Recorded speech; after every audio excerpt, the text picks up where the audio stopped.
So I enlisted as a radioman, and they were combining a couple of different rates in the military at that time. They were combining what's called the IT rate, so it's like your traditional IT today, information technician. They were combining that with radioman because the radio operators ran all of the RF frequencies, but we also ran all the satellite communications. And then when you're at sea, you're not exactly running a cable from the shore to your ship. You use satellite to get your internet. So it was running through our equipment. So really what I did on a day-to-day basis is my job was my group's job, we were in charge of keeping, basically we were in charge of all the communications going in and off the ship. So that was voice communications, but that was also data. So in the military, they're sending tons and tons of messages, and a lot of them are just data streams. So they would come into our equipment, and at that time, because the technology wasn't really there, we did a lot of printing. So we printed all these messages off, but we also had to keep track that we had them all, because the military would just shoot messages out constantly. Just message after message after message. Well, if you missed one, it might be something important. So we had to catalog those and keep track. So then we would take that information, then we'd disseminate it amongst everyone on the ship that needed that. Most of that communication went to officers, but occasionally it would go to some of our enlisted and then be passed down to our to the junior enlisted people. So if someone had a family emergency or whatever, it would come over via that. It would come, usually if it was a serious emergency, it would come to the captain, and the captain would then talk to the person's officer, and it would work its way down, and they would get the message. We saw all of that information, so we knew when people got promoted, we knew when people, their re-enlistments and things were approved and all that.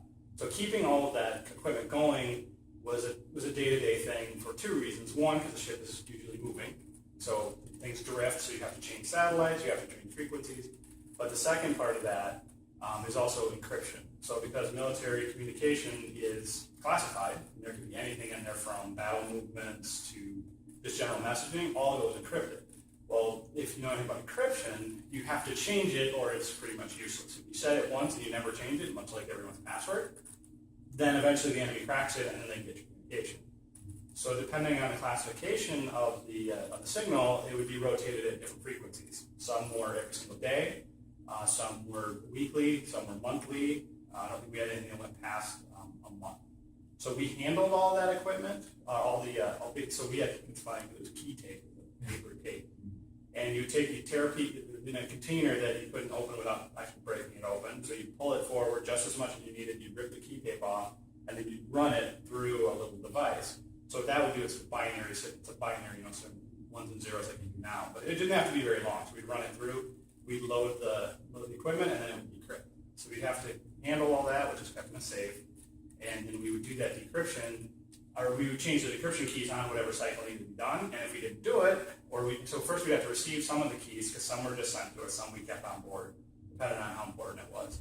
And then we would do that change. So if we didn't do the change on time, we wouldn't be able to get the signal because it would be garbled.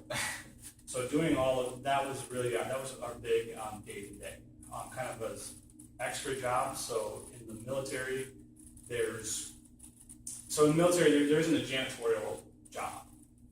Everyone's the janitor, everyone's the painter, everyone's the cleaner. You have to take care of the ship. So on top of all the technical duties, then you have your general ship maintenance, cleaning, and things like that we also did on a daily basis.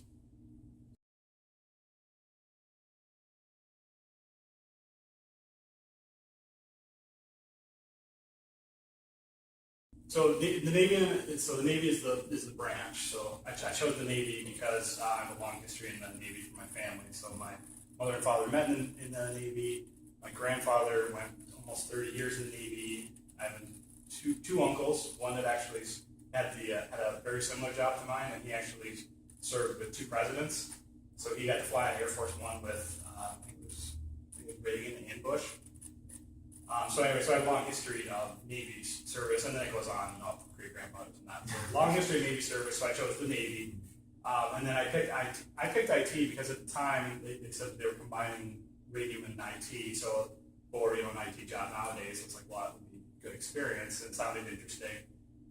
So that's really why I joined.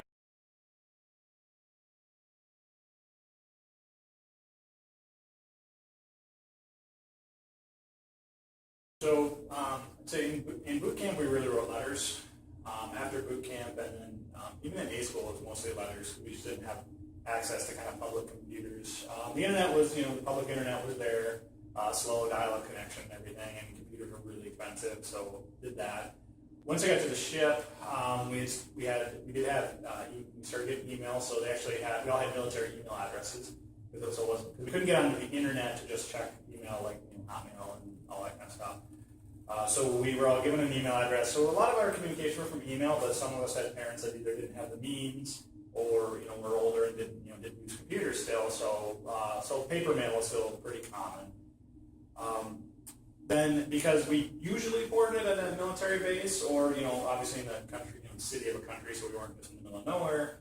There was a lot of calling, so we did phone calling. So I'd say in home port, most people were either doing some email and then a lot of calling. And then when we were out, people were doing emails and paper mail mostly. That was how we kind of did the contact.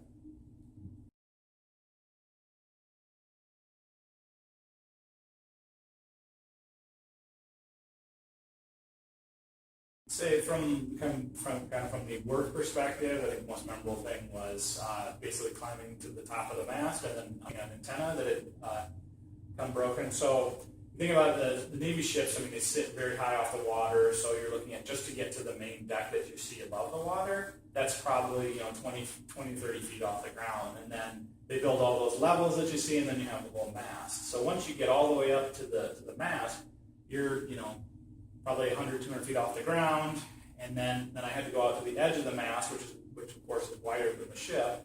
So I had to go all the way to the edge. Now I did have safety harnesses and hookups and things like that, so I wasn't in real danger. I mean, unless I didn't follow the rules, then yes, I could have fallen off and died. But it was just going out that far, and never been up that high, out that far with that little connection, basically 2 connections, and that's it. And then unhooking this antenna, because it was basically hooked up on 3 points on the mast, and 1 point had broken off. So I had to unhook 1 point, walk that over, grab the other one, and unhook the third one, and lower it down to my friend. So being up that high and out there is one of the kind of work memories. For more of a having fun memory, the trip to China.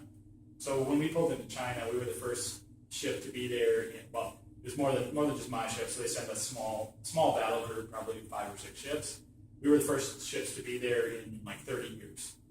Some political dealings had gone on to kind of soften relations between us, and we went there. So we boarded there, and when we pulled in, they had all of the Chinese sailors on in formation in their dress uniforms on the dock. So we pulled in, and we kind of couldn't obviously really talk to them or relate to them directly, but just we were there. They had food out, and so we kind of socialized with them. And then we went out kind of out in town in China, and we were wearing our dress uniforms too. Which in the old days, they used to always make the military put their dress uniforms on when they went out in public. But now it's only for really special things. So going into like Chinese department stores that are just so much different than ours, because China's so much more of a closed culture than even Japan. Because Japan is very Asian.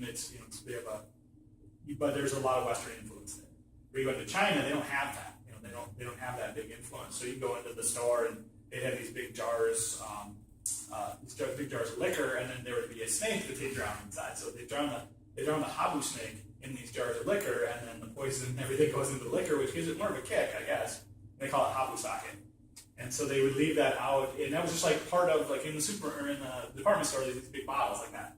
Like here we separate things, liquor stores and everything, and just seeing the Chinese people, of course, their reaction to us being.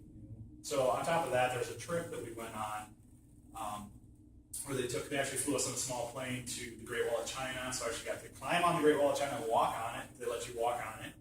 And there was a bunch of other tourists, but we got to walk on the Great Wall of China. We went to Tiananmen Square where the different protests had happened, and seeing the news when I was in elementary school and stuff like that. We went to the Forbidden Palace, and we also went to the Hard Rock in Beijing. So that was Western influence there, and it was just this great tour. Our tour guide, who spoke both languages, was a pretty funny guy, and so we just went through that. So that was a great experience.